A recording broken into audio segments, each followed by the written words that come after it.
மூச்சுத்திணறல், மாரடைப்பு மற்றும் இரத்தப்போக்கு அதிர்ச்சி. அவருடைய ஆய்வின் முடிவு என்னவென்றால், இயேசுவுக்கு ஹைப்போவோலீமியா காரணமாக மாரடைப்பு ஏற்பட்டது. அதாவது சிலுவையில் அறையப்பட்டு சித்திரவதைகள் செய்யப்பட்டதால் அவருக்கு இரத்தத்தின் அளவு கணிசமாக குறைந்தது. அதனால் இரத்த கசிவு ஏற்பட்டு அவர் இறந்திருப்பார். உடல் ரீதியான வன்முறையின் மரணம். சிலுவையில் அறையப்பட்ட நபரின் உடல்நிலையை பொறுத்து அவர் இறக்கும் நேரம் மாறுபடும். சிலுவையில் அறையப்படுவதற்கு முன்பு அவர் அனுபவித்த சித்திரவதை மிகவும் தீவிரமானதாக இருந்தால் சிறிது நேரத்திலேயே இருந்திருக்கலாம் என்கிறார் செவிட்டரேஸ்.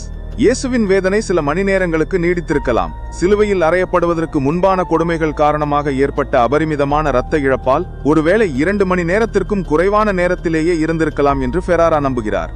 சிலுவையில் மரண தண்டனை விதிக்கப்பட்ட நபர் ரோமானியர்களால் அழுக்கானவர் என்றோ ரோமானிய குடிமகன் அல்லாதவராகவோ சமூக அடுக்கில் பின்தங்கிய நிலையில் இருந்து வருகிறார் என்று மரண தண்டனையை நிறைவேற்றுபவர்கள் அந்நபர்களை அனைத்து வகையான தாக்குதல்களுக்கும் உள்ளாக்கியதாக கருதப்படுகிறது. இவற்றுக்கு அசோராக் எனப்படும் ஒரு குறிப்பிட்ட சவுக்கு பயன்படுத்தப்பட்டது. இயேசுவை பொறுத்தவரையில் தோலை கிழித்து சதை துண்டுகளை கிழிக்கும் திறன் கொண்ட முள்முனை உடைய உலோக பந்துகள் பயன்படுத்தப்பட்டதாக ஃபெராரா நம்புகிறார். அவர் சமூகத்தின் விளிம்பு நிலையில் இருந்து வந்த குற்றவாளி, உன்னதமற்ற தோற்றம் கொண்டவர். இயேசு ரோமானிய பேரரசின் ஒரு சிறிய கிழக்கு மாகாணத்தை சேர்ந்த யூதர் என்று ஃபெராரா கூறுகிறார். டாக்டர் ஜுகிபே மேற்கொண்ட ஆராய்ச்சியின்படி இயேசுவை சாட்டையால் அடிக்க பயன்படுத்தப்பட்ட சாட்டையின் மாதிரி 3 கீற்றுகளால் செய்யப்பட்டது. இதுபோன்ற தண்டனை பெற்றவர்கள் அக்கருவியால் 39 அடிகளை பெறுவது வழக்கம்.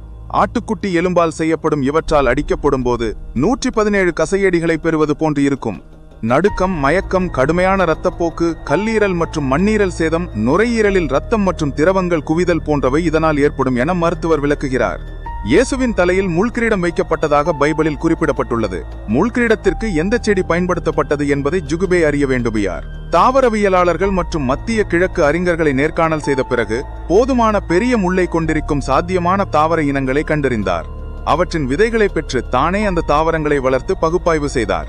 இப்போது கிறிஸ்துவின் கிரீடம் எனப்படும் யூபோர்பியா மில்லி என்ற தாவரம்தான் பயன்படுத்தப்படும் என அவர் முடிவுக்கு வந்தார்.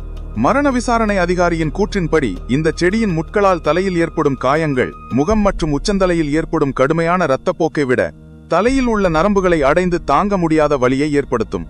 மரண தண்டனை நிறைவேற்றப்படும் இடத்திற்கு செல்லும் வழியில் சிலுவையின் கிடைமட்ட பகுதியின் மட்டுமே இயேசு சுமந்து சென்றார் என்று டாக்டர் ஜுகிபே தெரிவிக்கிறார். நகரின் வழியே சிலுவையில் அறையப்படும் இடத்தில் செங்குத்து சிலுவை சுமக்கப்படும். கிடைமட்ட பகுதி சுமார் 22 கிலோகிராம் எடையுள்ளதாக இருந்தது. சிலுவையின் கிடைமட்டம் செங்குத்து பகுதி சேர்த்து 80 முதல் 90 கிலோகிராம் வரை இருந்தது. அதை சுமந்து கொண்டு நீண்ட நடைப்பயணத்தை மேற்கொள்ள முடியாது. இயேசு சுமார் 8 கிலோமீட்டர் சென்றார் என்று நம்பப்படுகிறது. தண்டனையின் விவரங்கள் ரோமானிய பழக்க வழக்கங்கள் மற்றும் வரலாற்று ஆவணங்கள் மூலம் உறுதிப்படுத்தப்பட்டுள்ளன.